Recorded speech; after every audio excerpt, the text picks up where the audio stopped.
ओम नमः शिवाय. हर हर महादेव. ओम नमो भगवते वासुदेवाय. भगवान भोलेनाथांच्या भगवान विष्णूंच्या कृपेने तुमच्या सर्व इच्छा मनोकामना पूर्ण हो. नमस्कार मंडळी. तर आज आहे अधिक मासाचा 9वा दिवस आणि आज आपण बघणार आहोत अधिक मास महात्म्य अध्याय 9वा. हा अध्याय पठण केल्यामुळे किंवा श्रवण केल्यामुळे आपल्या आयुष्यातील दुःख, दारिद्र्य, गरिबी ही दूर होत असते व घरामध्ये सुख, शांती, समृद्धी येते. त्यामुळे व्हिडिओ स्किप न करता शेवटपर्यंत जरूर बघा. चॅनलवरती नवीन असाल तर चॅनल लाईक करा आणि सबस्क्राईब देखील करा.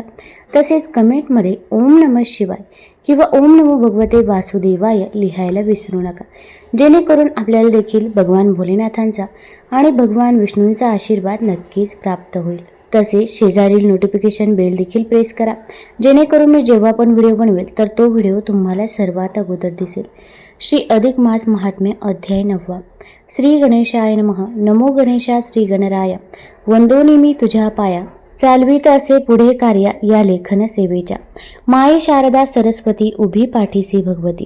तीच धरोनी माझे हाती लेखनीही चालविते. वंधू जाता श्री गुरुनाथा वरद हस्त ठेविती माथा. म्हणती चाल पुढे न भीता असे उभा मी पाठीस.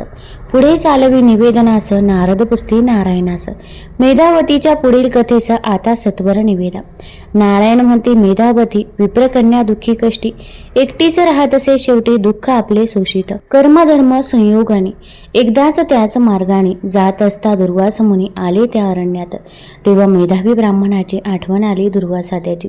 चौकशी करीत ते त्याची आले घराजवळ त्या. विप्रनिधन वार्ता कळली कन्या त्याची एकुटी उरली. दुःख सागरी जिका बुडाली आले सांत्वन कराया.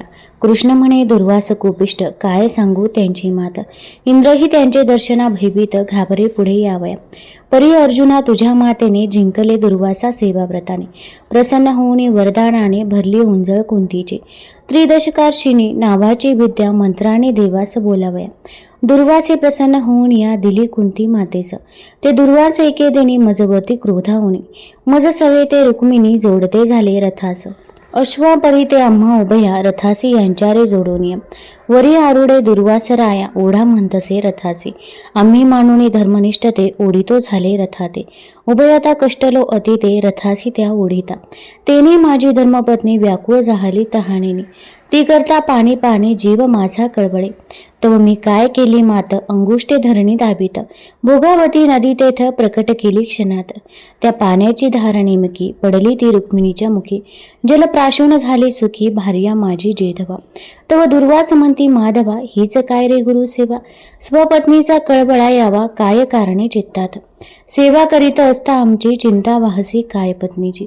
हीच काय एकाग्रतेची खून तुझी ते सांग. ऐसे ऐकूनी त्यांचे वचन क्रोधाग्नी नेत्रीचा पाहुन. क्षमेची मी याचना करून धरिले चरण तयांचे. तव क्रोधे काय म्हणती वापरून तू योगशक्ती. पत्नीची धरसी मनी आसक्ती भोग आता शापासी. दुर्वासे तेव्हा शाप दिला वियोग भोगावा लागेल तुला. एकोणी थरकाप माझा झाला असा मुनी कोपिष्ट. हा दुर्वास पुत्र अत्रींचा प्रथम पुत्र अनुसयेचा. अवतार प्रत्यक्ष शिवाचा पतिव्रतेच्या उदरीचा. ती धीर गंभीर ऋषी आकृती येता अंगणी मेधावती. सविनय आली पुढती करी वंदन चरणास. तिने पद प्रक्षालन केले शीतल जल घालून. भावपुष्पे पदी वाहून केला साष्टांग प्राणिपात. मनोमने ती करी प्रार्थना मीन जाणे स्वागत खुना. वेडी वाकुडी सेवा ध्यान गोड मानुनी ऋषीवरा. चुकले माकले जरी लेकरू तरी न कराबा अभेरू. मी अज्ञानी दुःख भरू सेवा ती काय करू. तिची एकूण मुख प्रार्थना. दया उपजली दुर्वास मना मायेचे पाणी आले नैना. तेव्हा त्याचे क्षण भरे. तव दुर्वास काय बोलती मेधावीची निधन वार्ता ती. कळली मला उरली स एकटी आलो तुझ्या सांत्वना. मेधावी तो तव पिता माझाही गे मित्र होता. तू त्याची अससी दुहिता मजही कन्ये समान. जन्मदाते माता पिता जीवास ते सोडून जाता. जीव जगी पडे एकटा हे जरी सत्य असे. तरी तू न माने एकटेपण सर्वांचा त्राता तो नारायण. माये बाप जीवाचा होऊन पालन पोषण तोच करी. ती म्हणे मम भाग्योदय तुमच्या आगमने होय. मम पित्याचे हे पुण्य म्हणून भेट ही गळे. माझे पुण्य फलास आले आज तुमची देखिली पावले. स्पर्शाचरण दूर झाले दैन्य दुःख जीवाचे. तव दुर्वास तिज लागून म्हणती दुःख आवरून. आता एखादा पती पाहुन भोग संसार सुखाचा. स्त्रियांना पती परमेश्वर तोच त्यांचा आधार. उभये देऊनी करात कर करा संसार सुखाचा. तेने तुझ्या पितृमनास समाधान होईल खास. तीच त्याची इच्छा मानस चिंतित होते सर्वदा. तुम्ही इच्छिता मम कल्याण परी मी दुःखी व्यथित मन. सांगा कैसे ते आवरून राहू या जगतात. मला न भाऊ न पिता कोण येणार मदती करता. कोण निवारील माझी व्यथा आधार कोण देणार. आता कोणाची या मी आधारे आयुष्य हे कंठोबरे. कोण मला तो सावरे आपुले येथ म्हणून. मी अबला मी दुःखी कष्टी राहते इथे वनी एकटी. निद्राही नाही मला रात्री भीती वाटते रात्रंदिन. दुःख माझे सांगू कोणास कोण धावणार मदतीस. एकटेपण जीवास खावयास उठतसे. उपयोग काय ऐसे जगुनी त्यापरी त्या मरणा कवटाळून. सोडवणूक जीवाची करुणी घ्यावे ऐसे वाटतसे.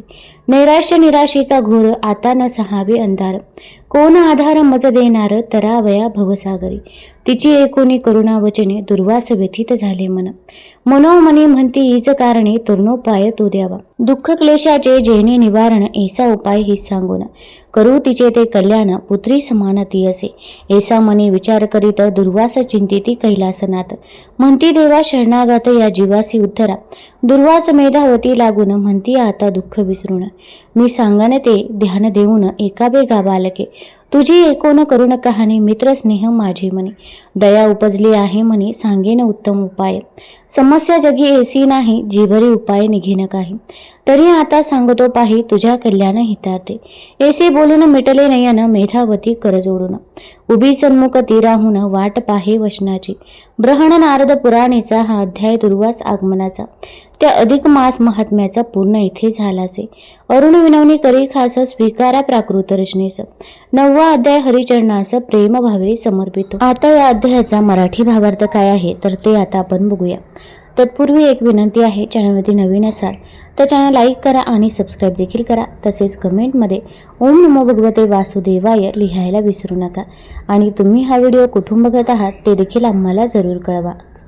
श्री अधिक मास महात्म्य अध्याय 9. दुर्वास ऋषींचे आगमन. ती मेधावती ही विप्रकन्या एकटीच दुःख सहन करीत दिवस काढत होती. त्याच वेळी एक दिवस अचानकपणे त्याच वाटेने भ्रमंती करत जात असताना दुर्वास ऋषी हे त्या भागात आले. हाच कथाभाग श्रीकृष्ण पांडवांना सांगत असताना तो म्हणाले की युधिष्ठिरा, अरे त्या दुर्वासांच्या बद्दल काय सांगायचे. ते साक्षात भगवान शिवाचेच अवतार. ते शीघ्रकोपी एकदा का ते कोणावर रागवले तर काय करतील याचा काही नेम नाही. त्यांच्या दर्शनासाठी सुद्धा त्यांच्या पुढे जाण्यासाठी इंद्र घाबरत असे. पण अर्जुना, तुझी माता कोणती. हिने मात्र या ऋषींची सेवा करून त्यांचे मन जिंकले होते. त्यांनीच तिला मंत्रशक्तीने हवी ती देवत आवाहित करून त्यांच्याकडून इप्सित वरदान मिळवण्याची दिव्य शक्ती प्रदान केली होती. खरंच धन्य आहे तुझी माता की जिने त्या कोपिष्ट दुर्वासांना आपल्या सेवा आणि भक्तीच्या बळावर सौम्य रूपास आणले. अरे फार काय सांगू, तुम्ही सारे देव आणि मानव मला देवता मानता, माझी पूजा करता, पण या दुर्वास ऋषींनी मला आणि माझ्या पत्नीला रुक्मिणीला त्यांच्या रथास घोड्यासारखे जुंपले. ते स्वतः त्या रथावर विराजमान झाले आणि त्यांनी आम्हा दोघांना तो रथ ओढायला लावला. ज्येष्ठाचे आणि गुरुतुल्यांचे आज्ञापालन स्वधर्माचरण म्हणून आम्ही दोघांनी तो रथ ओढला. पण त्यामुळे माझी पत्नी रुक्मिणी कष्टी झाली. तहानेने तिच्या घशाला कोरड पडली. तेव्हा मी माझ्या योगशक्तीचा वापर करून पायाच्या अंगठ्याने जमीन दाबून भोगावती नदीचे जल वर काढले. तिची तहान भागवली. पण या गोष्टीचा दुर्वासांना राग आला. मी पत्नी प्रेमापोटी योगशक्तीचा वापर केला म्हणून त्यांनी मला पत्नी वियोगाचा शाप दिला, असे हे दुर्वास तिथे आले. त्यांनी मेधावीबद्दल चौकशी करताच तो मरण पावल्याचे आणि आता त्याची कन्या मेधावती ही एकटीच असल्याची वार्ता त्यांना मिळाली. तेव्हा दुर्वास हे मेधावतीची भेट घ्यायला मुद्दाम तिच्याकडे आले. त्यांनी तिची मोठ्या प्रेमाने चौकशी केली. तेव्हा तिने मात्र डोळ्यात पाणी आणून त्या पितृतुल्य ऋषींना आपली करुण कहाणी सांगितली. आता मला तर जगण्यातही काही आशा वाटत नाही, असे ती म्हणाले. तेव्हा दुर्वासांनी तिची समजूत काढत तिला आता तू लवकरच एखादा सुयोग्य असा वर पाहून विवाह कर आणि सुखाने संसार कर असा तिला सल्ला दिला. तेव्हा दुर्वास मेधावतीला म्हणाले की बाळे, तुझे कल्याण व्हावे या हेतूने मी आता तुला जो काही मोलाचा सल्ला देणार आहे तो लक्षपूर्वक ऐकून घे, असे म्हणून तिच्या समस्येवर उपाय शोधण्याच्या हेतूने दुर्वासाने डोळे मिटले. मेधावती आता ते काय सांगणार याची मोठ्या आतुरतेने वाट पाहू लागली. इथे बृहन नारदीय पुराणाचा अधिक मास महात्म्याचा 9वा अध्याय पूर्ण होतो. तुम्हाला जर हा अध्याय, ही कथा आवडली असेल तर चॅनल लाईक करा, सबस्क्राईब करा आणि आपल्या मित्रपरिवारासोबत जरूर शेअर करा. धन्यवाद.